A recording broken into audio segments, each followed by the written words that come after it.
Hey, what's up guys? This is Anthony for Anthony's Customs, and for this review, we are looking at the Marvel Legends X-Men animated series Jubilee. I do believe this one was Hasbro Pulse exclusive also.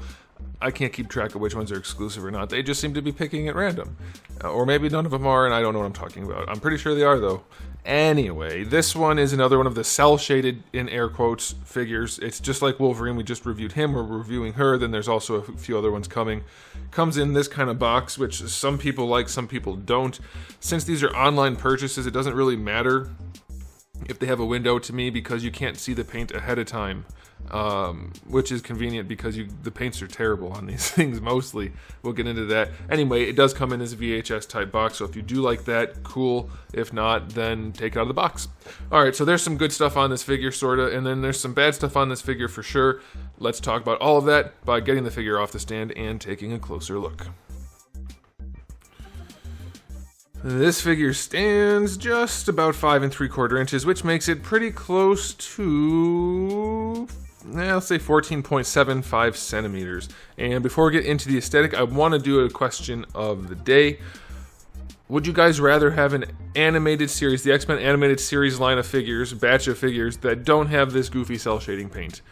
I'm not asking if you like cel shaded paint or not. I'm asking if you would like to have a separate thing. For me, yes, because it's very difficult to do cel-shaded paint, and Hasbro is not doing a good job of it so far.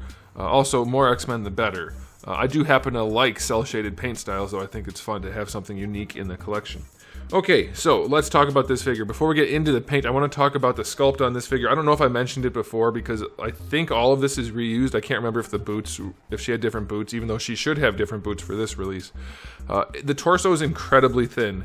To fit the jacket on, I'm guessing that's why they did that, but her chest and abdomen are so tiny. Like her waist is smaller than her head, and her thighs are bigger than her waist. And I know that's possible, but not on her. Like, that's not her build.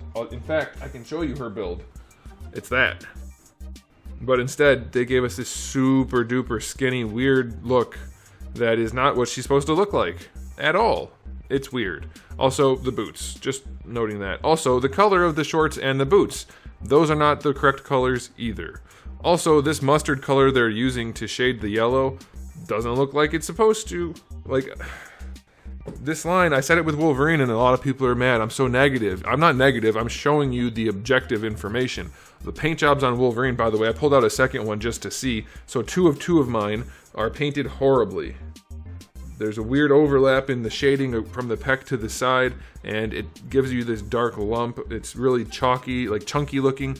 And this one, there's yellow poking through the black. Oh, and on this one, the face isn't even assembled, so he's got a lazy eye. And it's glued in that way, so without me really digging at it and hopefully not messing up the plastic, it's glued in that way, so his face is just mangled. His eye is basically not even visible. So yeah, the quality control and the effort put into these is atrocious. Two of my Wolverines are bad. So this Jubilee, let's talk about the cel-shaded paint, the animation style paint. We just get a big stripe down the arm. Only on the yellow, by the way, not on the glove, not on the flesh tone, only on the yellow. And on this side we get an even weirder stripe. It doesn't look like any sort of shading at all. It's a weird ass stripe that just, it doesn't match any of the curves of the suit, of the clothing, none of it. That's weird. So we get that. We get a weird stripe around the chest, which honestly just looks like a color panel on the outfit because it doesn't really match the curves at all. It doesn't look like shading. Down on the side, I guess it's okay. On the shorts, it's just another stripe. It doesn't follow the curves of the plastic like for the sculpt at all. None. There's none on this leg. For the boots, it's just two-tone. Like, this is the least amount of effort I've ever seen put into cel-shaded paint job. There's nothing on the flesh tone at all. There's nothing on the main part of the jacket. The hands, nope. This stuff, like, if you weren't paying attention extra close, you wouldn't know that this was a cel-shaded figure at all. These stripes don't look like it, and you can barely see the rest of it. That also doesn't look like it. It's just there was no effort put into it. None. And they had to paint the skin on the arms, by the way, and it's awful. You can see the yellow coming through, and it doesn't match the rest of the figure. They're like twice as dark. The forearms are twice as dark as the legs and the face. So that's terrible.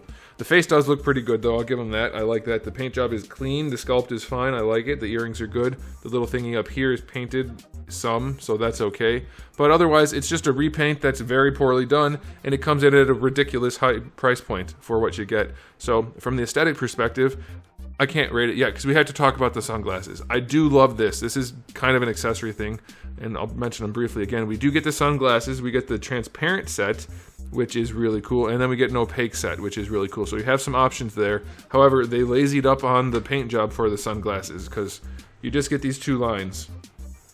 And anybody who has ever painted reflections knows you don't do it like that. You do it like that. See how there's a thick line and then a little line next to it and then even another line? That's how you do it. Two stripes does not look like a reflection. A reflection looks like that or that. And adding a little bit of extra and having the side colored a different color than the front, that would do it. This does not look like a reflection. It's as lazy as it can be, though they did put the blue on there. And granted, they look better than not having them, and they fit onto the figure pretty well, so that's fine. But it's just no effort. No effort. For almost $30, a complete repaint of a figure, virtually zero effort. And what paint is on there doesn't look that good. So aesthetically speaking, I'm going to give this figure a 5 out of 10. For the price point, it's nowhere near what it should be. If this was a regular $20 release, sure, it would be higher. But this is not. It's almost 50% more. It's like 40%. Is it 28 or 29? Whatever. It's 40% more if it's 28 bucks. That's nuts. All right, now as far as accessories go, we do get the two glasses, which I showed you. That's cool. We get the alternate head with the glasses sculpted in. That looks ridiculous because they didn't paint it properly. There's flesh tone almost all the way underneath the glasses, and there's a gap between the hair, and it just doesn't look good. Does not look good.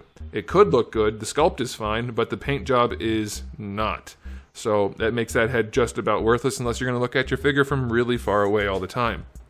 Lastly, we get her swirling fire effects. You know, those ones that Jubilee uses, and most certainly look just like the... Oh wait, they don't look anything like that. Pink swirlies, not the effect part she should have. She shot static, basically. Fireworks, staticky fireworks out of her hands. And we got purple swirls that go on her forearms. Not even something that comes out of her hands. I feel like, you know, people keep telling me I'm negative. How about don't shoot the messenger? How about we start complaining to the people making the things not good? Why don't we complain to those people rather than the people pointing it out? It's nuts. These accessories are awful. Like the glasses are halfway cool, but then halfway not good. The effects are terrible. The head isn't good. 5 out of 10 for accessories. 5 out of 10. Not good enough. Let's talk about the articulation. The head is on the hinge and the ball peg, so she can look up pretty nicely. Her lollipop situation isn't... I mean, it's a very bad lollipop, but her head's not too high, so you can ignore it pretty easily, so that's okay. You do get decent range out of everything, so that's alright. It'd be better if it was a double ball peg, but it's okay. Shoulders go up better than horizontal, so that's good. Full rotation, that's fine. No bicep swivel. Single jointed elbow. Just about 90 degrees, and you get your rotation out of that, so it's somewhat limited. It's acceptable, but not great. Wrists have a swivel. This one has a vertical hinge for some reason, which is just about worthless. Like, why does that sculpt have a vertical hinge? What is she going to do with that? This hinge makes sense, because then you can, like, aim the hand, aim the wrist at what she's pointing at. But this one? That's weird. Very weird. Let's see if the ball peg works in the diaphragm. Barely. It doesn't lean forward. Like, that's as far as she can lean forward. Leaning back, the coat gets in the way, but that's just about as far as she can lean back, so that's pretty limited. To the side, it's okay, and then the rotation. So it's basically just a swivel with a little bit of wiggle. We do get a swivel down here too, if memory serves, do we? Yeah, we do. We get a swivel at the waist. That's pretty good. I'd like that addition. It's hidden perfectly by the sculpt, so that's good. The hips go forward almost all the way. Not quite, but I'd say that's enough. And going back, basically none. Going out to the side, pretty good. That's better than 45 by a little bit, so I'll take it. That's fine. You do get your thigh swivel down here at the cut, though there's some wiggle up here, but the cut's perfectly hidden, so that's nice. By the way, why does Jubilee have a better leg shape than, like, every other comic book character female? Like, how come she has thigh muscles and no one else does? That's weird. She's the teenager that isn't built like a superhero. Very strange. A double jointed knee works. Well, that one's stuck, but it works. Come on. Don't embarrass yourself now. You're on camera. There we go. So the double jointed knee works nicely. We do get a boot swivel. If you like that, cool. If you don't, you're justified because it does break the sculpt once you rotate it, but it's fairly flush. That's okay. If it really should look like a boot though, not a sock. She doesn't wear sock boots.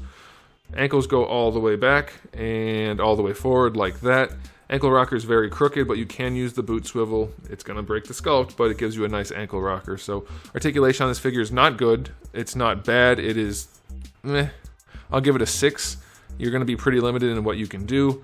And, I mean, that's usually the case for Marvel Legends. That's why it's not a 5 or a 4, but it's not good, really, at all, so 6. Alright, so final verdict on this release, just like Wolverine, it's nowhere near worth the $28 price point. Not even close. Did I want to like this figure a whole bunch? Yes. Would I be perfectly happy with the figure if the paints were at least clean? Same thing for Wolverine? Yes. It'd be good enough. I mean, like, I would accept it if the paints were really nice, but imagine if I reviewed this Wolverine with the lazy eye. People said I was too harsh on the other one that I reviewed that had just messy paint. This one has no eye. Like, there's no QC from these crappy figures, and we're paying nearly $30 a piece for them? What is this paint job? That's not cell shading. That's not anything.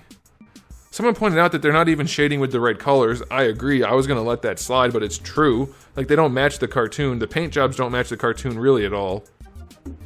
I don't get it. I don't understand why people are defending Hasbro against the consumers who are buying the luxury goods that aren't up to par. Like, how about we hold Hasbro accountable? Let's put them to task for not providing the things that they should be providing for our hard-earned money. This is not worth $28. This would be questionable at the regular $20 price point, frankly, because it's not what it's supposed to be. The paint job's not there. The accessories are goofy. The quality's not there. I'm going to give this a final rating of 5 out of 10. It's not good enough, and the high price point makes it that much more of an insult to have to purchase it. I mean, have to as in, like, we're collectors and that's what we do. Obviously, we don't have to, but it's just not good enough. And I will let people tell me I'm too critical until I'm in the ground, because that's my job to be critical. That's what a reviewer does. I'm giving you guys the information so that you know what you're spending your money on. And if somebody doesn't speak for the consumer, then the companies can do whatever they want.